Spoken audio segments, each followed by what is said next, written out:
अल्लामा इकबाल फरमाते हैं, वो मुअज़्ज़ज़ थे ज़माने में मुसलमान होकर, हम खार हुए तारिके कुरआन होकर। बेशक आज सबसे बड़ा पैगाम यह है कि हमें अपने घरों के अंदर अपने बच्चों को कुरान की तालीम के ज़ेवर से आरास्ता करना है, बिल्कुल उनको कुरान मजीद के हवाले से मोटिवेट करना है। आज हम अपने बच्चों के लिए अच्छे से अच्छा स्कूल, कॉलेज, यूनिवर्सिटी का इंतखाब करते हैं, लेकिन हमने अपने बच्चों के लिए कुरान सीखने सिखाने के लिए किसी अच्छे ट्यूटर का अरेंज नहीं किया जी। हमने उनको कुरान की तालीम से आगाह ना किया। आज यकीन करें, मेरा सोशल से भी ताल्लुक़ है, मेरे पास इतने मामलात आते हैं बच्चों बच्चियों के, वालिदैन परेशान हैं, करीमी साहब तावीज़ दे दें, कोई वजीफ़ा बता दें। मैं उन्हें एक ही बात कहता हूँ कि आपने अपने घरों में बच्चों को कुरान की तालीम से आगाह किया था? क्या आपने अपने घर का माहौल इस्लामी बनाया था? छुट्टी के दिन हम सारी फैसिलिटीज प्रोवाइड करते हैं अपने बच्चों बच्चियों को, फिल्म देखने का एहतमाम करते हैं, मूवी का अरेंज करेंगे लेकिन हमने कभी ये अरेंज नहीं किया कि आओ आज बैठ के हम अपने आका की बातें करें, मिलाद मनाते हैं। आज हम अल्लाह उसके रसूल की बात करें, कुरान मजीद को खोल के हम अपनी औलादों को बताएं। हमने इसका अरेंज नहीं किया। आज बच्चा डांस करना सीखता है, बिल्कुल, तो हमें बड़ी खुशी होती है कि देखो हमारा बच्चा डांस कर रहा है। अगर कोई बच्चा जो है वो पहली बार अल्लाह का नाम लेना सीखता है तो ये कितनी बड़ी बात है। नबी करीम सल्लल्लाहु अलैहि वसल्लम के घर में जिस बच्चे की परवरिश हुई, जब जुबान से बोलना सीखा तो कुरान की आयत सिखाई, ये सरकार के घर का असूल था।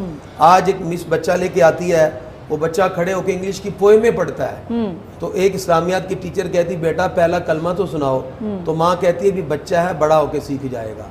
तो जिसके अंदर हमने शुरू से ही इस्लाम का माहौल नहीं रासिक किया तो फिर उसका हाल ये है जो आज हम देख रहे हैं। अल्लामा इकबाल ने इसलिए कहा था, पीएचडी फ़लसफ़ा में किया आपने यूरोप में जाके, लेकिन आपने आके कहा ना कर अंदाजा फरंग का उस किताब नाकी से, बिजली के चिरागों से उस जौहर की बर्रा की, मुझे डर है कि है तिफलाना तबीयत तेरी, बड़े यार हैं यूरोप के शक्कर पारा फरोश।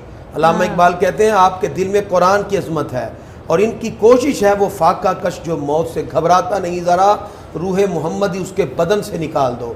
आज हमारा बच्चा न्यूटन पे बात करना जानता है, शेक्सपियर की पोएमें और शेक्सपियर पे गुफ्तगू करते हुए विलियम डेविस के बहुत सी बातें वो सामने रख सकता है।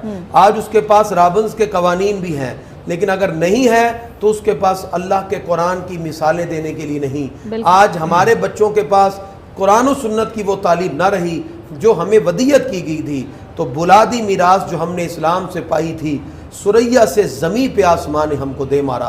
इसी वजह से हम पस्ती का शिकार हैं। अगर हम चाहते हैं कामयाब हो जाएं, अपना ताल्लुक़ कुरान और साहिब कुरान से फिर जोड़ें, फिर दुनिया में भी कामयाबी, फिर आखिरत में भी कामयाबी। खुदी को कर बुलंद इतना कि हर तकदीर से पहले खुदा बंदे से खुद पूछे बता तेरी रज़ा।